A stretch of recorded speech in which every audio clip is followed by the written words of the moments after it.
نحمده ونصلي على رسوله الكريم اما بعد فاعوذ باللہ من الشیطان الرجیم بسم اللہ الرحمن الرحیم اللہم فقہنی فی الدین رب ارحمہما کما ربیانی صغیرا اللہم اہدنا الصراط المستقیم۔ اے اللہ، ہمیں اپنا سیدھا راستہ عطا فرما جو صرف تیری طرف جاتا ہے۔ آج کا موضوع میری بہنوں، مشکل میں پکارے جانے کے لائق کون ہے؟ ہمیں بہت ساری مشکلات درپیش ہوتی ہیں زندگی میں، ہماری مشکلات ہمارے سے صحیح نہیں جاتی، اتنی زیادہ کٹھن ہمیں لگتی ہیں۔ ان مشکلات کو ہم نے اپنا سب کچھ مان لیا ہے، جس کے لیے ہم پریشان ہو کے اپنے آپ کو چھوڑ بیٹھتے ہیں، ہم اپنے اللہ کو بھول جاتے ہیں۔ اب اس اتنی زیادہ پریشانی میں ہمیں یاد کس کو کرنا ہوتا ہے؟ ہمیں سکون کا باعث کون بنتا ہے ہمارے لیے؟ اور ہمیں اس مشکل گھڑی میں جو چیزیں کرنی ہوتی ہیں ہم اس کو کیوں بھول جاتے ہیں؟ ہمارے لیے سب سے زیادہ جو سوچنے والی بات ہے کہ ہمیں پہلوں کو دیکھنا ہے، یعنی اپنی انبیاء اکرام علیہ السلام پر جب کوئی مشکل پریشانی اور مصیبت آئی تو انہوں نے صرف اللہ کو پکارا، یعنی انبیاء کا مشکل کشا، حاجت روا، فریاد رسا صرف اور صرف اللہ کی ذات پاک ہے۔ قرآن آدم حوا علیہ السلام کے بارے میں بیان کرتا ہے کہ جب جنت سے نکال کر انہیں زمین پر بھیج دیا گیا تو اس مشکل گھڑی میں انہوں نے اللہ کو یوں پکارا تھا۔ سورۃ الاعراف آیت نمبر 23 میں قال ربنا ظلمنا انفسنا وان لم تغفر لنا وترحمنا لنکونن من الخاسرین۔ دونوں پکار اٹھے، اے ہمارے رب، ہم نے اپنا بڑا نقصان کیا، اور اگر تو ہماری مغفرت نہ کرے اور ہم پر رحم نہ کرے گا تو واقعی ہم نقصان پانے والوں میں سے ہو جائیں گے۔ اور پھر نمبر 2 پہ ہم حضرت نوح علیہ السلام کو دیکھتے ہیں۔ نوح علیہ السلام نے اللہ کو پکارا، وَنُوحًا إِذْ نَادَى مِن قَبْلُ فَاسْتَجَبْنَا لَهُ فَنَجَّيْنَاهُ وَأَهْلَهُ مِنَ الْكَرْبِ الْعَظِيمِ۔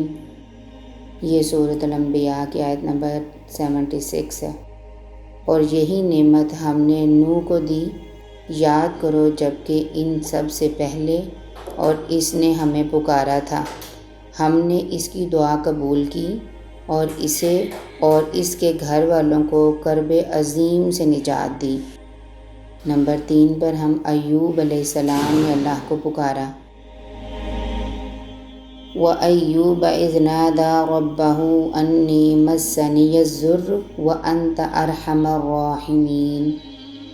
یہ بھی سورۃ الانبیاء کے آیت نمبر 83 ہے، اور یہی جو ہے وہ ہم نے ایوب کو دی تھی، یعنی کہ یاد کرو جب کہ ہم نے اپنے رب کو پکارا کہ مجھے بیماری لگ گئی ہے تو ارحم الراحمین ہے، یا اللہ تو میرے پر رحم فرما۔ اس کے بعد ہم یعقوب علیہ السلام سے جب بیٹے یوسف کو جدا کیا گیا تو انہوں نے کیا کہا تھا؟ واللہ المستعان علی ما تصفون۔ یہ سورہ یوسف ہے، آیت نمبر 18۔ جو بات تم بتا رہے ہو اس پر اللہ ہی مدد مانگی جا سکتی ہے۔ محمد رسول اللہ صلی اللہ علیہ وسلم کو میدان بدر میں مشکل آئی تو اللہ کو پکارا، یا حی یا قیوم برحمتک استغیث، اے زندہ اور قائم رہنے والے، میں تیری رحمت سے تیری مدد کا طلبگار ہوں۔ پھر زکریہ علیہ السلام کا ذکر آتا ہے تو انہوں نے اللہ کو کیسے پکارا تھا؟ وَزَكَرِيَّا إِذْ نَادَى رَبَّهُ رَبَّ لَا تَذَرْنِ فَرْدًا وَأَنْتَ خَيْرُ الْوَارِثِينَ۔ یہ سورۃ الانبیاء آیت نمبر 89۔ اور زکریہ کو یاد کرو جب انہوں نے اپنے پروردگار کو پکارا کہ پروردگار مجھے اکیلا نہ چھوڑ، اور تو سب سے بہتر وارث ہے۔ پھر میں انبیاء کے بارے میں اس لیے آپ کو سب کو بتا رہی ہوں کہ ہمیں سب سے پہلے اپنے انبیاء کو دیکھنا ہے۔ اللہ نے ان کو مشکلوں میں ڈالا اور انہوں نے اپنے اللہ کو کیسے پکارا، انہوں نے اپنی مشکلات میں کیا کیا اور ہم کیا کر رہے ہیں۔ نمبر 7 پہ میں موسیٰ علیہ السلام کا ذکر کر رہی تھی آپ سے کہ حضرت موسیٰ علیہ السلام نے رب کو کیسے پکارا۔ فقال رب انی لما انزلت الی من خیر فقیر، سورۃ القصص آیت نمبر 24۔ بولے پروردگار جو خیر بھی ہو مجھ پر نازل کر دے، میں اس کا محتاج ہوں۔ یعنی وہ اللہ سے اپنے محتاج ہونے کی بات کریں، میں آپ کا ہی محتاج ہوں۔ یعنی الغرض ہر نبی نے مشکل میں اللہ کو پکارا۔ حضرت یونس علیہ السلام نے مچھلی کے پیٹ میں اللہ کو پکارا اور ان سے کہا، یہ بھی سورۃ الانبیاء کی آیت نمبر 87 ہے، وَظَنُّونِ إِذْ ذَهَبَ مُغَاضِبًا فَظَنَّ أَن لَّن نَّقْدِرَ عَلَيْهِ فَنَادَىٰ فِي الظُّلُمَاتِ أَن لَّا إِلَٰهَ إِلَّا أَنتَ سُبْحَانَكَ إِنِّي كُنتُ مِنَ الظَّالِمِينَ۔ اور مچھلی والوں کو ہم نے نواز دیا، یاد کرو جب کہ وہ پکڑ کر چلا گیا تھا اور سمجھا تھا کہ ہم اس پر گرفت نہ کریں گے، آخر کو ان کو تاریکیوں سے اللہ نے ان کو نکالا، اور کوئی نہیں ہے اللہ کے سوا جو ان کو اس تاریکی سے نکالتا۔ بے شک انہوں نے اللہ سے کہا میں ہی قصوروار ہوں۔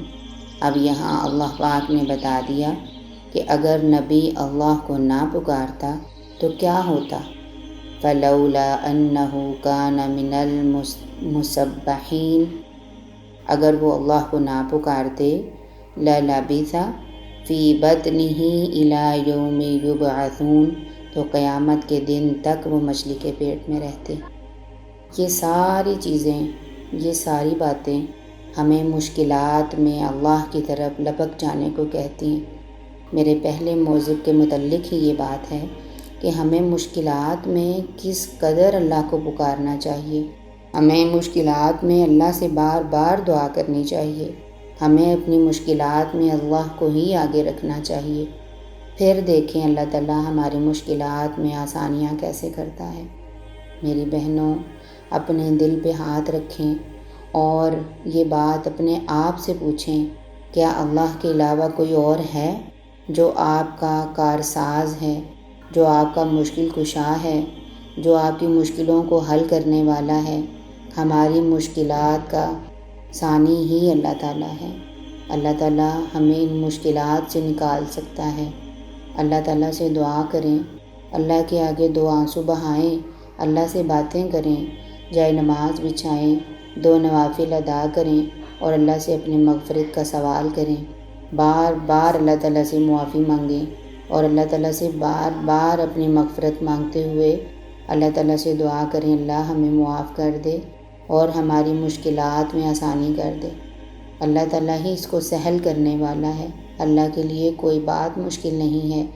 اللہ نے اس دنیا کو بنا دیا، اللہ نے فرشتوں کو بنا دیا، اللہ نے بغیر ستون کے اس زمین کو کھڑا کر دیا، اللہ نے ستارے اور سیاروں کو قائم کر دیا، اللہ نے نباتات حیوانات کو بنا دیا، اللہ نے ایک انسان کو بنا کے اس کے دل میں ڈال دیا، اللہ تعالیٰ نے ہر چیز کو بنا دیا۔ تو کیا ایک مشکل کو ہٹانے کے لیے اللہ کے لیے کوئی مشکل ہو سکتی ہے؟ نعوذ باللہ، اللہ کے لیے کوئی کام مشکل نہیں ہے۔ ہماری بہنوں، میرے ساتھ آپ بھی دعا کریں، اللہ ہماری ساری مشکلوں کو آسان فرمائے اور اللہ تعالیٰ اس مشکل وقت میں بھی اور ہر مشکل وقت میں اپنی یاد دلانے کی توفیق دے۔ اللہ تعالیٰ ہمیں ہماری دعاؤں کے ساتھ قبول کرے، آمین یا رب العالمین۔ سبحانک اللہم و بحمدک، اشہد ان لا الہ الا انت، استغفرک و اتوب الیک۔ السلام علیکم ورحمۃ اللہ وبرکاتہ۔